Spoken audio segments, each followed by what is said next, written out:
자, 오늘은 병리학에서 가장 중요하게 다뤄지는 주제 중 하나인 캔서, 말리그넌트 튜머의 특성과 이것을 비나인 튜머와 어떻게 감별할 수 있는지에 대해서 말씀드려보도록 하겠습니다. 설명을 드리기에 앞서서 이러한 특징들이요, 그 모든 캔서에 적용이 되는 것은 아닙니다. 그러니까 일부 캔서들은 이러한 특징을 모두 가지지 않는 경우도 있고요. 또 뭐 비나인 튜머 중에서 일부 겹치는 그런 특성을 갖는 경우도 있습니다. 그래서 이거를 감안하시고 영상을 봐주시면 될 것 같습니다. 네, 예외가 있다 라는 말씀을 드립니다. 자, 먼저 세포의 특성에 대해서 말씀드려 보도록 하겠습니다. 세포를 크게 핵과 세포 전체로 나눠서 설명을 드릴게요. 핵의 특징은 뭐냐면 이 캔서 셀에서요, 핵의 크기가 일단 커져 있고요. 그래서 이거를 다른 표현으로 세포질 대비 핵의 비율이 증가되어 있다, 이렇게 표현을 하기도 합니다. 그리고 염색질이 뭉쳐져서 핵막을 따라 존재해요.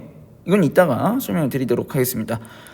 그리고 과염색상, 진하게 관찰이 됩니다. 이것은 주로 이제 저배율 소견에서 정상 조직과 암 조직을 이렇게 같이 놓고 보여주는 경우가 많아요. 그래서 캔서가 있는 쪽, 캔서 병변 부위 쪽이 굉장히 진하게 관찰이 됩니다. 이것은 아마 쉽게 아실 수 있을 거예요. 그리고 핵의 모양이 굉장히 다양하고 불규칙적입니다. 보시면 이 핵, 이게 하나하나가 핵이죠. 이 핵인데 굉장히 모양이 다양하고 불규칙적이죠. 그리고 마지막으로 뉴클레올러스가 굉장히 커져 있습니다. 이 아까 2번, 5번을 밑에서 설명을 한번 다시 들어보도록 하겠습니다. 네, 보시면요, 이 세포를 좀 한번 봐주세요. 이 세포가 아니고 핵이죠. 핵을 보시면 가운데 이제 인이 보이죠. 근데 인이 다른 거에 비해서 굉장히 커져 있습니다. 정상 조직과는 좀 차이가 있고요.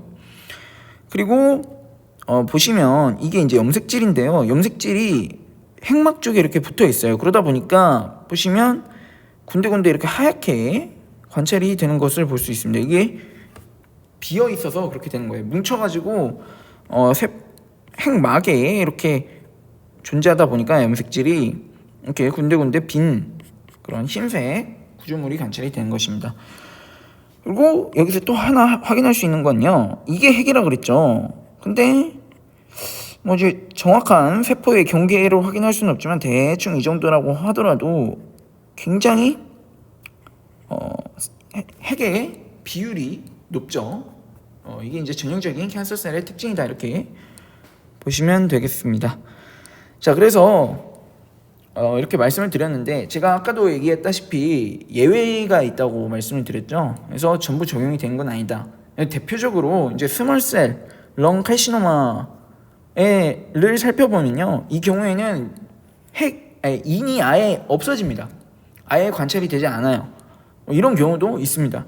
그리고 이 핵의 사이즈가 커지는 것도 아까처럼 핵의 비율이 굉장히 커져 있는 경우도 있지만 어떻게 보면 조직, 세포마다 이 특성이 다 다르기 때문에 그걸 일괄적으로 이 정도면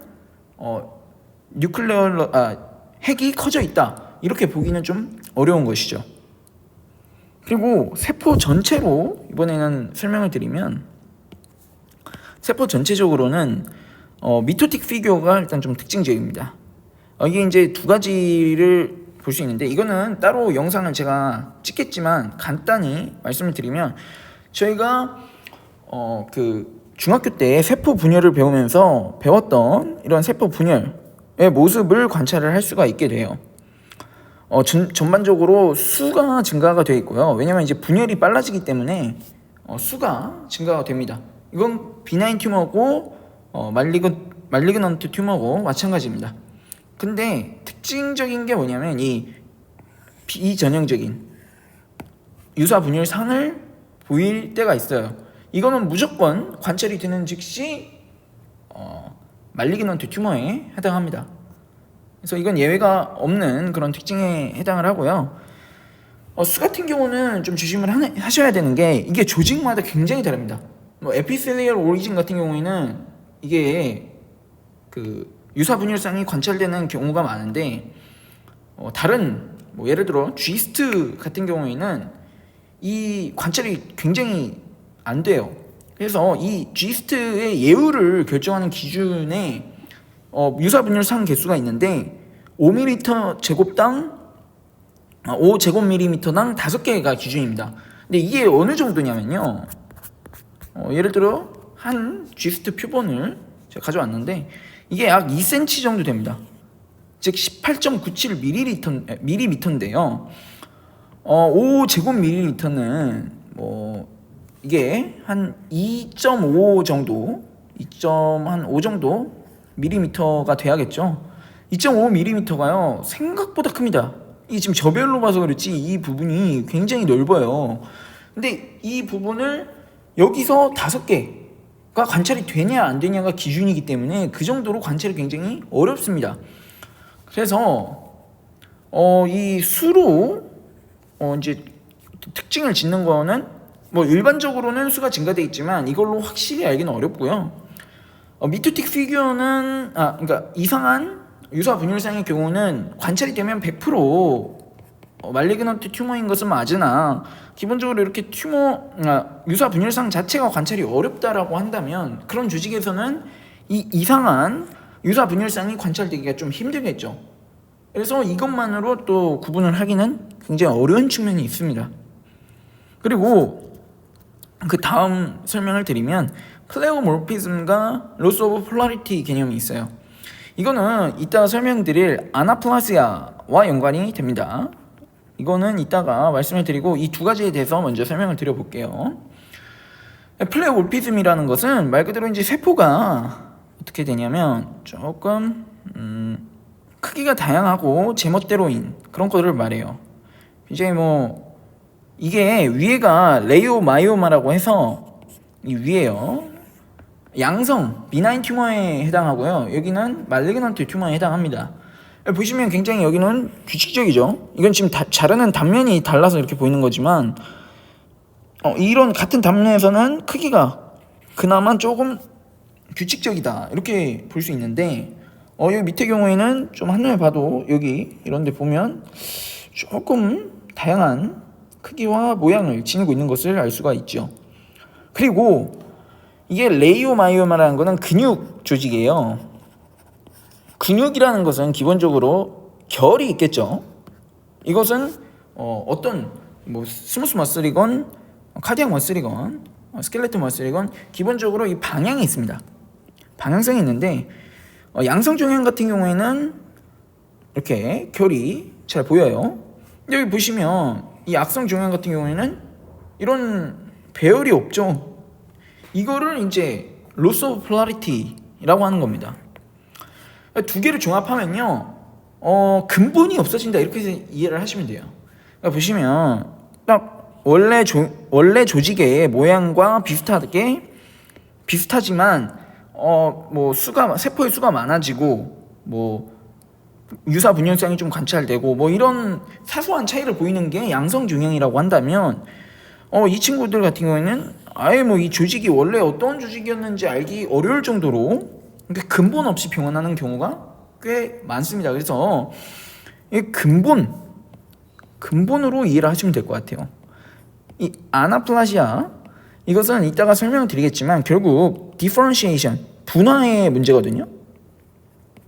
그러니까 분화라는 게 원래 어떤 그 스템셀에서 이렇게 해서 세포가 분화를 하는 거잖아요. 근데 이게 분화가 잘 안 된다면 이게 어떤 조직인지 알기 어렵겠죠. 그래서 그게 같은 말입니다. 이게 이것과 연관이 되는 거예요. 그래서 분화가 잘 되지 않았기 때문에 플레오모피즘과 뭐 로스 오브 폴라리티가 일어나고 뭐 근본이 없는 형태를 갖추게 된다. 이렇게 그냥 편하게 이해하시면 될 것 같아요. 그래서 이제 비나인 튜머와 말리그넌트 튜머에 그럼 구별이 어떻게 되느냐? 물론 아까 하나를 말씀을 드렸습니다. 이상한 유사 분열상이 관찰이 되면 무조건 말리넌트 튜머인 것은 맞는데 저건 이제 일반적인 건 아니죠. 왜냐면 이제 숫자도 적은 경우가 많고 하기 때문에 일반적으로 우리가 구분하는 것은 제일 중요한 거죠. 메타스타시스가 일어났느냐, 전이가 되느냐의 유무입니다. 이 전이가 되면 100% 말리그넌트고요.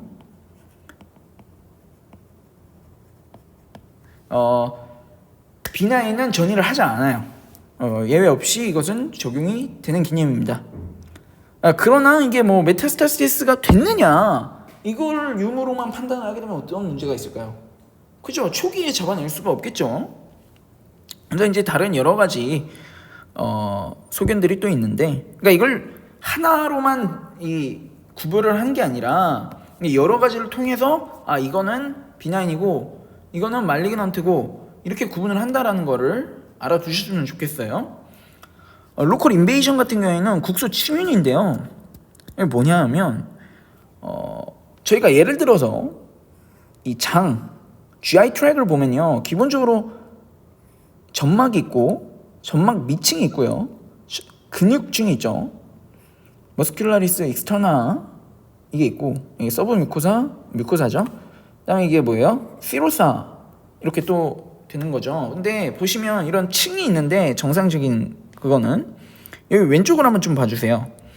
여기 보시면 이 서브 뮤코사가요, 여기서 갑자기 좀 잘려 있습니다. 그리고 이 위에서 보이는 이 샘조직, 비정상적인 샘조직이 아래까지 내려와 있죠. 심지어는 근육층까지 뚫고 내려와 있습니다. 이런 거를 로컬 인베이션이라고 해요. 그러니까 이것이 일어나기 때문에 전이도 가능한 것입니다. 쉽게 얘기해서. 일단 뚫고 들어가야 얘가 뭐 다른 조직으로 갈 거 아니에요. 뭐 여기 있는데 뭐 저절로 순간 이동을 하진 않을 거 아닙니까?